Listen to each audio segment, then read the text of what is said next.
साथियों, जय भीम, जय संविधान, जय भारत।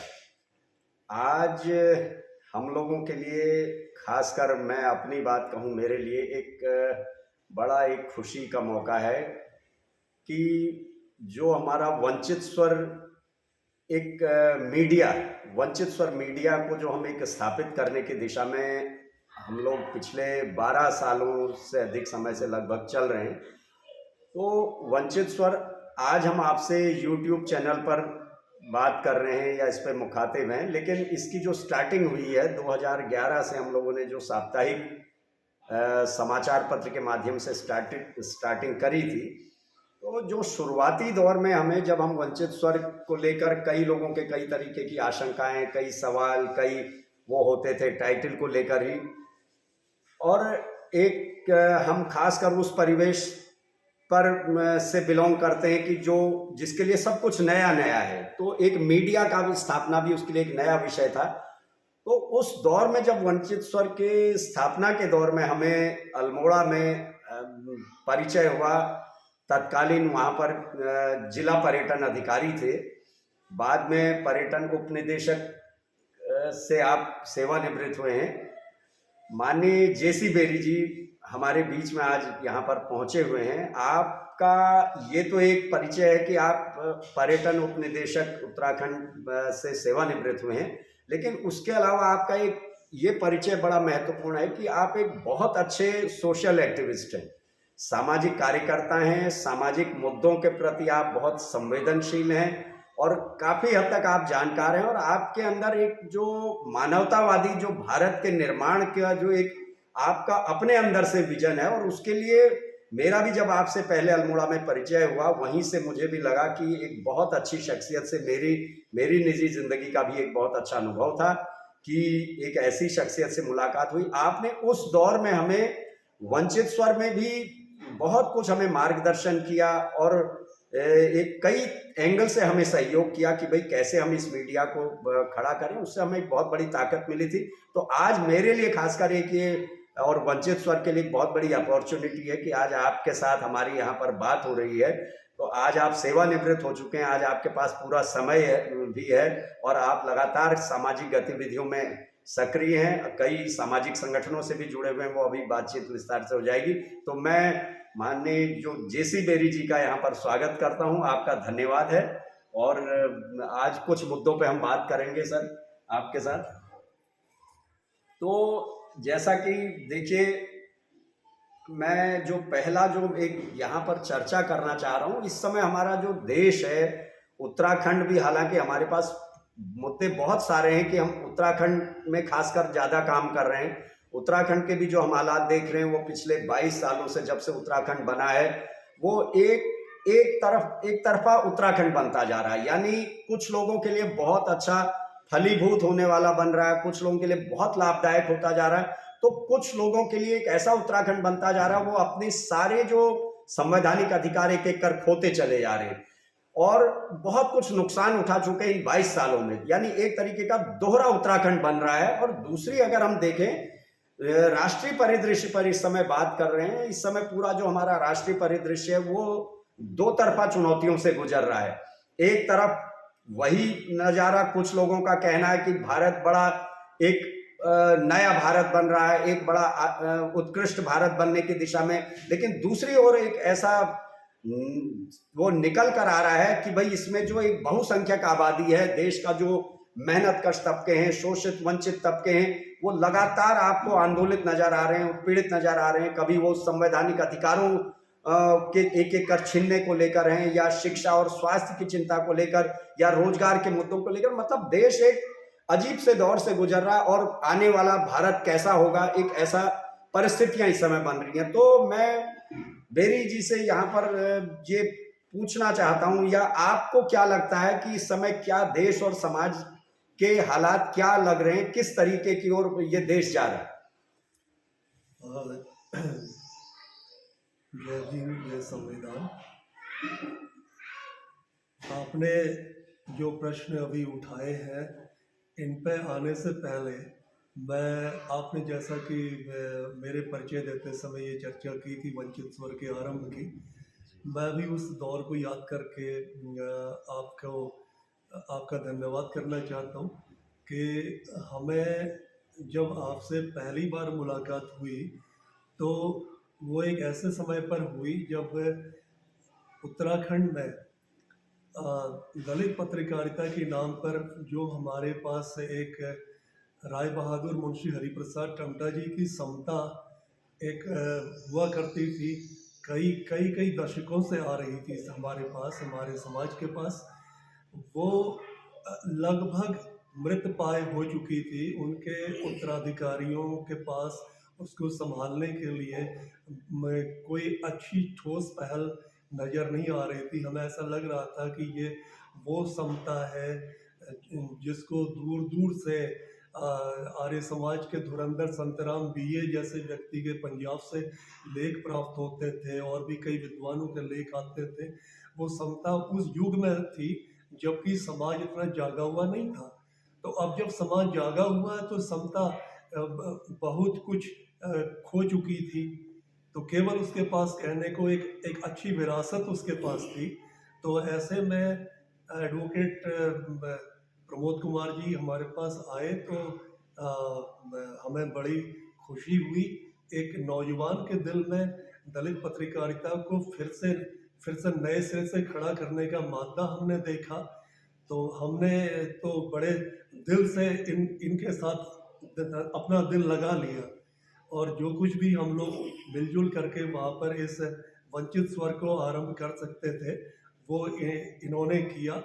हम तो हल्की फुल्की राय दे दिया करते थे, लेकिन मैं इस बात की दिल से सराहना करूँगा कि इन्होंने 11 सालों में ही वंचित स्वर को कहाँ से कहाँ लोगों के बीच में लोकप्रिय बना दिया और लोगों तक उसकी जो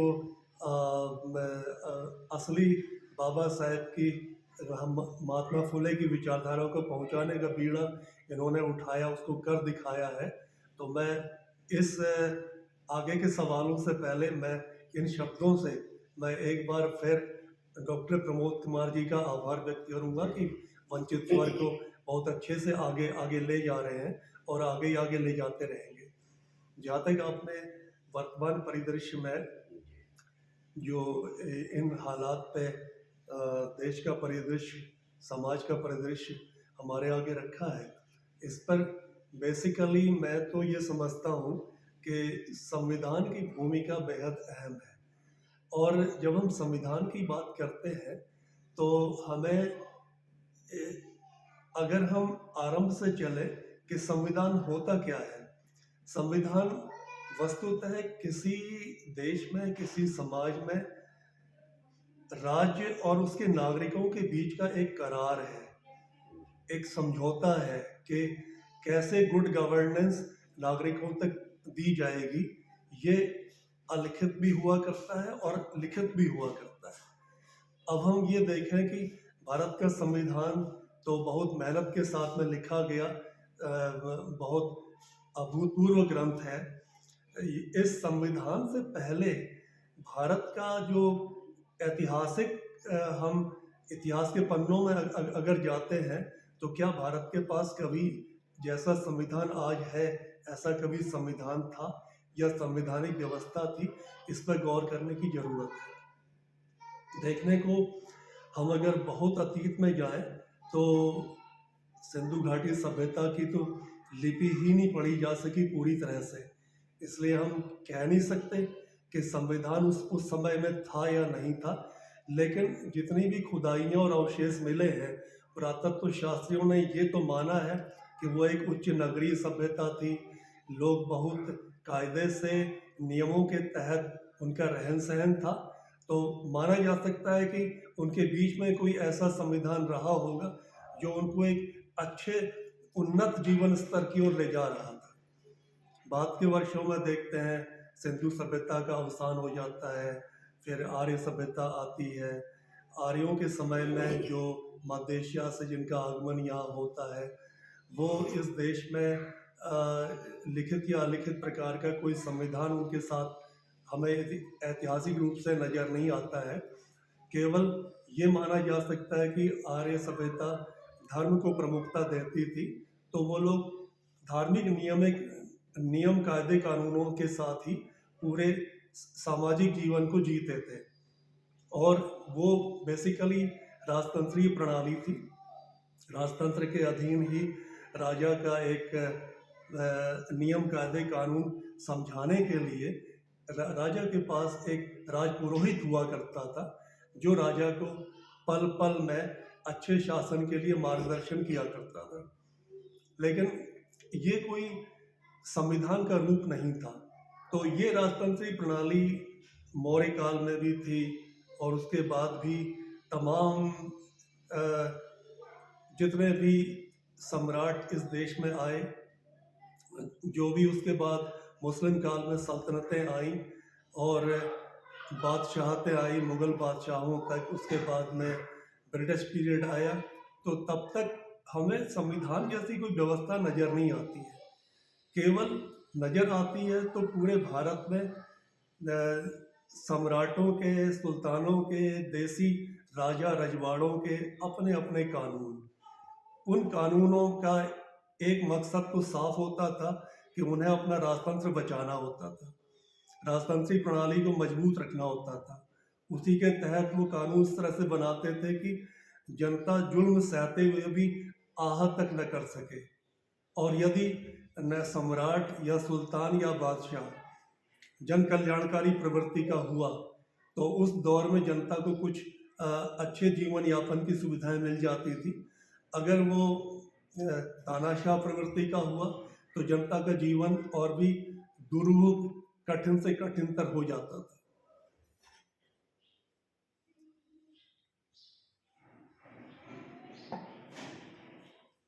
तो इन हालात में हम देखें तो जब हम ब्रिटिश दौर में आ जाते हैं, निसंदेह ब्रिटेन में लोकतंत्र का आविर्भाव 13वीं शताब्दी से हो चुका था, और मैग्ना कार्टा जैसे राजपत्रों के जरिए जनता को अधिकार देने की प्रणाली ब्रिटेन में विकसित हो चुकी थी। लेकिन इसके बावजूद ब्रिटेन में राजतंत्रीय प्रणाली थी, भले ही वो संवैधानिक राजतंत्र कहलाता था। तो ब्रिटेन के जो कानून भारत पर आए, उससे भारत की दशा में परिवर्तन जरूर आया, लेकिन ये भी बहुत हद तक हम ये नहीं कह सकते कि वो भारत की समाज व्यवस्था को बदलने के लिए ब्रिटिश कानून पूरी तरह से सफल थे। तो अंततः जब भारत आज़ाद हुआ, आज़ादी के दौर में यूँ तो जहाँ तक संविधान की बात है, हम कहीं पर देख रहे थे कि ये बताया गया है कि संविधान बनाने की एक मामूली सी कोशिश 1857 के स्वतंत्रता संग्राम के दौर में भी हुई।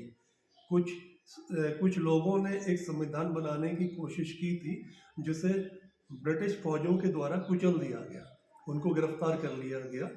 लेकिन जो सही कोशिश भारत में संविधान निर्माण की हुई वो 1946 से हुई, जब 1946 में ब्रिटिश वायसरॉय के साथ उस दौरान कई बैठकों में महात्मा गांधी, जवाहरलाल नेहरू और सरदार पटेल, मोहम्मद अली जिन्ना, लियाकत अली खान, मौलाना अबुल कलाम आज़ाद जैसे तमाम, और डॉक्टर अंबेडकर, तमाम लोगों के साथ जो ब्रिटिश वायसरॉय के साथ में उस दौर पे कई दौर की बातचीत हुई कि संविधान कैसे तैयार किया जाए। वैसे देखा जाए तो बाबा साहेब का पदार्पण कुछ देर में होता है। इस मुद्दे पे पहले गांधी, जवाहरलाल नेहरू और मोहम्मद अली जिन्ना के बीच में ही उस दौर में विशेष रूप से बातचीत रही। वो इस मुद्दे को लेकर था कि ब्रिटिश सरकार चाहती थी कि आज़ाद होने से पहले भारत का संविधान तैयार हो जाए, लेकिन इसमें कांग्रेस और मुस्लिम लीग के अलग अलग विचार थे।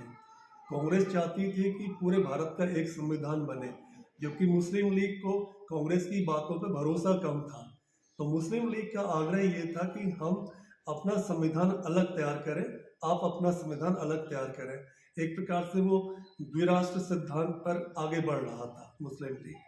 तो अल्टीमेटली ये आगे बढ़ कर के वो आप सब जानते हैं कि ये सब दो राष्ट्रों के रूप में ही देश को आज़ाद होना पड़ा। भारत को हिंदुस्तान और पाकिस्तान बन गए, भारत अलग हो गया, पाकिस्तान अलग हो गया। तो खैर, जब जब भारत की को पूर्ण आज़ादी ब्रिटिश एम्पायर के चले जाने के बाद से प्राप्त हो जाती है, उसके बाद संविधान निर्माण का जिम्मेदारी कांग्रेस के शीर्षस्थ नेताओं ने अपने ऊपर ली और बहुत गंभीरता से मनन चिंतन किया।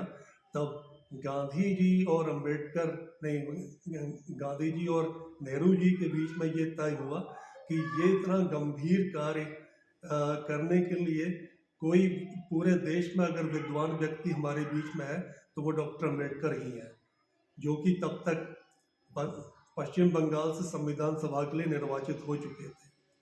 तो इस तरह से जो ये भारत में संविधान आया, वो मौजूदा दौर का आज हम जिस संविधान की बात करते हैं, ये 3 साल के बाबा साहेब के अथक परिश्रम के परिणाम स्वरूप हमें प्राप्त हुआ है।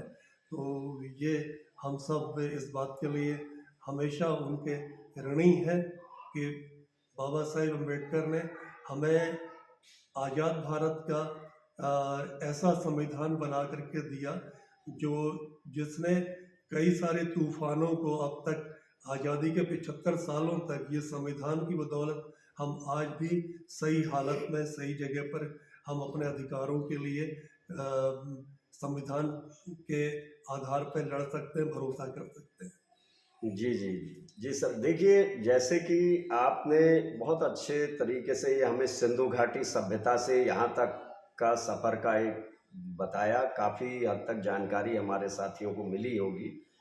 तो लेकिन अब जो आज जो हालात चल रहे हैं उस पर आपको क्या लगता है कि जो हमारे संविधान निर्माताओं ने या हमारे संविधान की आप प्रस्तावना में देख सकते हैं कि हम एक कैसे भारत का निर्माण करना चाहते हैं, या हमारे संविधान निर्माताओं ने सोचा था कि ये देश समता, स्वतंत्रता, बंधुत्व और न्याय की अवधारणा पर चलेगा। तो क्या लग रहा है आपको कि उस ओर हम बढ़ रहे हैं या हम भटकते हुए से नजर आ रहे हैं आपको? वकील साहब, आपका ये सवाल बहुत ही अच्छा है, बहुत माकूल है आज के माहौल के हिसाब से। ऐसा लगता है कि संविधान से हमारा देश काफ़ी मजबूती के साथ स्वतंत्रता, समानता, बंधुत्व की अवधारणा को लेकर के आगे बढ़ता चला आ रहा था। इस में कुछ आजकल के वातावरण में ऐसा लगता है कि कुछ वातावरण बदला है और ये संविधान की मूलभूत बातों के हिसाब से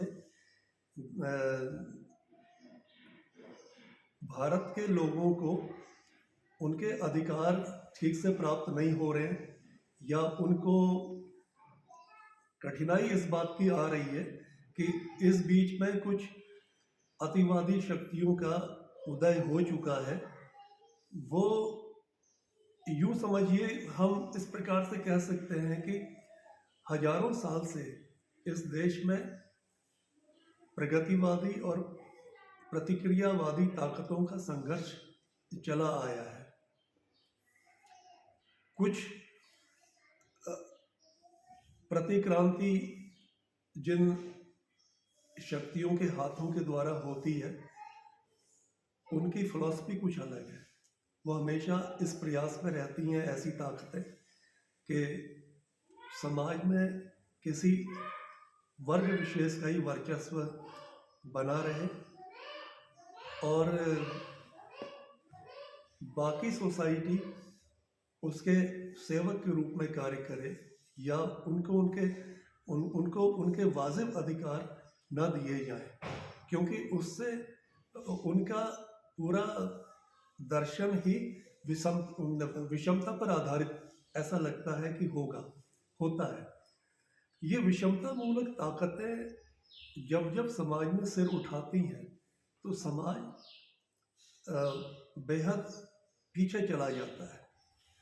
और आज भी कुछ वही हमको देखने को मिलता है जो ये विषमतावादी समाज को 2500 साल पहले एक बार महात्मा बुद्ध के समय में भी, महात्मा बुद्ध के दर्शन के द्वारा ऐसी ताकतों को पराजित किया गया था अहिंसा के माध्यम से। उनको विवश किया गया था कि वो अपना अतिवादी दृष्टिकोण त्याग दें और संपूर्ण समाज को पूरे देश के अंदर समता बंधुत्व की भावना से कार्य करें। बाबा भगवान बुद्ध का संदेश, उनका धम्म ही इसी बात पर आधारित है कि भारत ही नहीं, पूरे संसार को उन्होंने समता मूलक समाज की रचना दी है, सिखाई है। लेकिन आज के माहौल में ऐसा लगता है कि ये वो शक्तियाँ फिर से सिर उठा चुकी हैं और वो समता मूलक भारतीय ताने बाने को छिन्न भिन्न करने पे आमादा है। तो इससे हमको सजग रहना जरूरी है। इसलिए हमारा संविधान सम्मत बातों पर हमारे घर घर में चर्चा होनी चाहिए। हमें अपने अधिकारों के बारे में सजग रहना होगा। जी जी जी, देखिए ये बहुत सही बात आपने रखी है कि इस समय जो देश के जो हालात चल रहे हैं, पिछले कुछ सालों में आप देखेंगे कि इस देश में हजारों साल से दो व्यवस्थाओं का संघर्ष रहा है। एक व्यवस्था जो मानवता पर आधारित है, जो सभी को अधिकार, सभी को न्याय की बात करती, और दूसरी ओर एक विचारधारा ऐसी है जो चंद मुट्ठी भर लोगों को विशेषाधिकार दिला के बाकी लोगों को केवल उनके हालात पर उसे कोई चिंता नहीं है कि वो किन हालात में जिए न जिए, लेकिन जो मुट्ठी भर लोगों को विशेषाधिकार मिले, ऐसा उस विचारधारा का समर्थन है। और वो उन्हीं ताकतों ने, अभी आप देख सकते हैं कुछ सालों पहले अभी जो देश का वर्तमान मौजूदा संविधान है, उसको दिल्ली में, देश की राजधानी में उसकी प्रतियां भी जलाई थी। तो ये एक किसी देश के लिए बहुत बड़ी बात होती है कि उसका संविधान राजधानी में जला दिया जाए और जो सरकारें उसके प्रति उतनी गंभीर या उतनी संजीदा नजर नहीं आई। तो ये चुनौतीपूर्ण माहौल तो इस समय है। और दूसरी ओर अक्सर हम लोग कई माध्यमों से ये हमें देखने सुनने को भी मिल जाता है कि भाई ये संविधान में कुछ खास बात नहीं है, हम वो व्यवस्था, वो आज उनकी इतनी हिम्मत भी होने लगी, वो खुलकर बोलने लगे। लेकिन फिर भी जो अगर देखा जाए तो इस देश के जो मानवता पसंद लोग हैं या जो न्यायवादी जो लोग हैं, वो पूरा देश में इस समय काम कर भी रहे हैं, चाहे वो राजनीतिक रूप से हों या जुडिशरी में बैठे हैं या एडमिनिस्ट्रेशन में बैठे हैं या मीडिया के भी एक, चाहे ये सोशल मीडिया पर ही बहुत तेजी से काम भी हो रहा है। और कई सामाजिक राजनीतिक कार्यकर्ता इस दिशा में चिंतित भी हैं कि ऐसी जो ताकतों से, ऐसी जो अतिवादी ताकतें जो असमानता पर आधारित भारत का फिर से निर्माण करने का ख्वाब देख रही हैं, उनके ख्वाब पूरे न हो और इस देश के जो मानवतावादी दर्शन को बचाया जाए, उसके लिए काम भी हो रहे हैं। तो आप इस दिशा में हम एक कुछ क्या कहना चाहेंगे लोगों को या हमारे जो दर्शकों से, कुछ क्या आप एक संदेश देना चाहेंगे? इस दौर में हमें क्या कुछ ऐसा करना चाहिए जिससे हम इस एक भारत के संविधान को या भारत के संविधान के एक मानवतावादी दर्शन को सुरक्षित रख सकें, और जो हमारी आने वाली पीढ़ियां हैं कि हमको तो ये एक इतना अच्छा दर्शन मिला जिसमें हमने जीवन जिया, और हम इस धरोहर को आने वाली पीढ़ियों के लिए भी सुरक्षित रख सकें, तो उसके लिए क्या हमारे सामाजिक राजनीतिक एक्टिविस्टों को या अन्य लोगों को क्या करना चाहिए?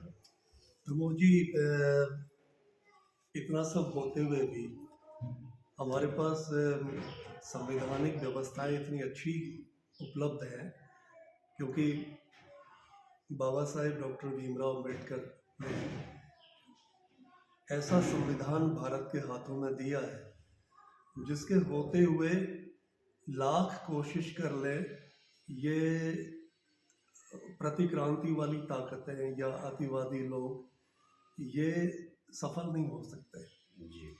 इसका कारण क्या है कि संविधान की तमाम धाराएं इस प्रकार से बाबा साहेब अंबेडकर ने संविधान सभा से सर्वसम्मति से पारित करवाई हैं। उस दौर के लोगों का विजन इसमें छुपा हुआ है। वो चाहे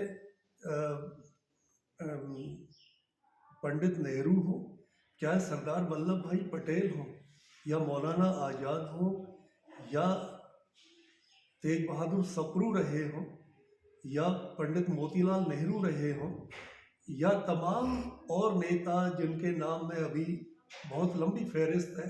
संविधान सभा, इतनी बड़ी संविधान सभा, तो सर्वसम्मति से जिन प्राविधानों का, जिन धाराओं का समावेश संविधान में किया गया है, जो अ, अ, अम, जो अध्याय संविधान के इतने अच्छे से लिखे गए हैं, वो अपने आप में इतने सशक्त हैं कि ये इस दौर की अतिवादी ताकतों के षड्यंत्र को भी संविधान बर्दाश्त कर जाएगा। इसमें एक खास बात मुझे ये बताने की इच्छा हो रही है कि संविधान में एक बहुत बड़ी चीज बाबा साहेब दे करके गए हैं, शक्ति पृथक्करण सिद्धांत, सेपरेशन ऑफ पावर्स।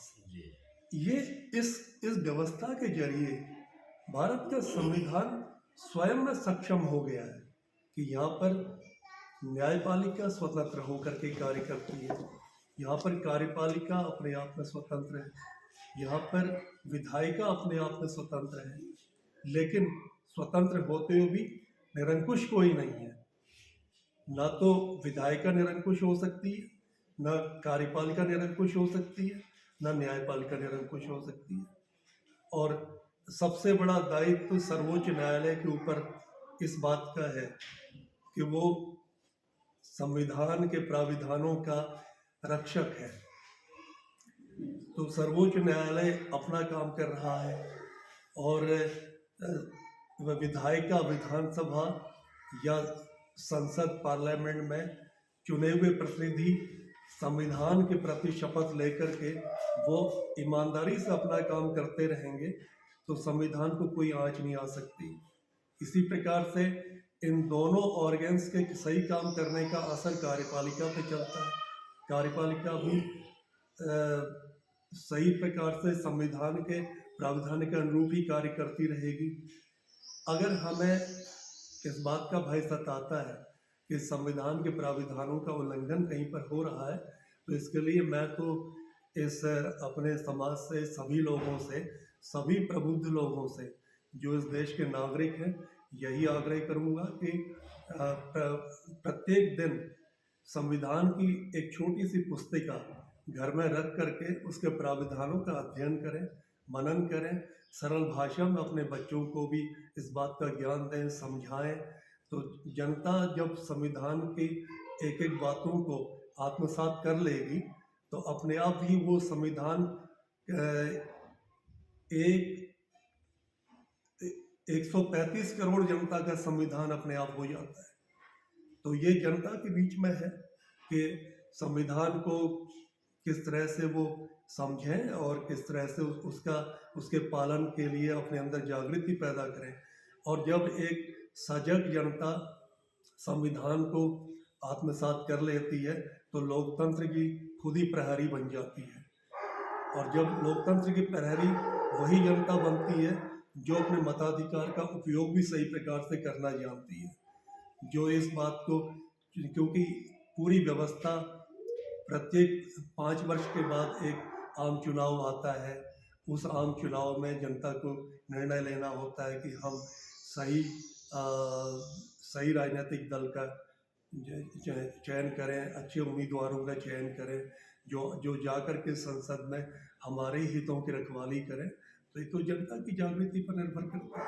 संविधान उसका मूल मंत्र है, संविधान ही वो संजीवनी है जो पूरी जनता को लोकतंत्र का प्रहरी बना करके खड़ा कर देगा। मैं समझता हूँ हमारा भविष्य भी आशावादी होना चाहिए। जी धन्यवाद। देखिए, आपने 2 बातें रखी। एक तो जो हमारे संविधान निर्माताओं ने या जो बाबा साहब डॉक्टर अंबेडकर और तमाम अन्य विद्वानों का जो एक दूरदर्शिता थी, उन्होंने जो एक आपने बात कही शक्ति पृथक्करण का जो सिद्धांत है कि यहाँ जो लोकतंत्र के 4 स्तंभ हैं, चारों अपने आप में शक्तिशाली है लेकिन कोई भी निरंकुश नहीं है। और कहीं ना कहीं ये जो चारों पिलर जो हैं, ये एक पिलर अगर कमजोर होने की कोशिश करेगा तो बाकी पिलर वहां पर ताकत देंगे। और इस तरीके से लगभग एक बहुत हमारे जो संविधान निर्माताओं ने दूरदर्शिता से काम किया है। और वही चीज यानी ये संविधान अपने ही माध्यम से अपने रक्षा करने में भी सक्षम है। ये आपने एक बहुत अच्छी बात कही। और दूसरा, आपने एक ये आह्वान भी किया है जनता का कि जनता को अपने संवैधानिक अधिकारों के प्रति भी सजग होना चाहिए, जो हालांकि अभी ये पिछले 75 सालों में सरकारों ने बहुत अच्छे ढंग से इस दिशा में काम नहीं किया। हम कह सकते हैं कि संविधान जिस तरीके से प्रत्येक नागरिक को उसकी जानकारी होनी चाहिए, उसके मौलिक अधिकारों की जानकारी होनी चाहिए, मौलिक कर्तव्यों की जानकारी होनी चाहिए, इस दिशा में काम उस गति से नहीं हुआ जो होना चाहिए। लेकिन इस समय हमारा भी सभी सोशल एक्टिविस्टों से और उनसे अनुरोध यही है कि जो समय निरंतर आपके पास इस समय जो बचा हुआ समय है, जो कि संविधान के प्रति हम लोगों में जागरूकता पैदा करें और एक एक नागरिक को, जो देश का जो जिम्मेदार नागरिक है, जो अपने मतों का प्रयोग करके सरकारों का निर्माण करता है, उन्हें संविधान में उनके अधिकार और कर्तव्यों की जानकारी होनी चाहिए। यानी हमें इस दिशा में काम करना चाहिए। और आपने एक बहुत अच्छा ये सुझाव दिया कि भाई हम घर घर में संविधान पहुंचाएं। एक घर में, हर घर में जिस तरीके से लोग एक धार्मिक ग्रंथों को रखते हैं, उसकी बजाय धार्मिक ग्रंथ तो आप रखें ना रखें आपका नहीं, लेकिन संविधान देश के हर नागरिक के घर में अवश्य होना चाहिए और उसे संविधान में अपने अधिकारों को खुद पढ़ना भी चाहिए, अपने बच्चों को उसकी जानकारी देनी भी चाहिए।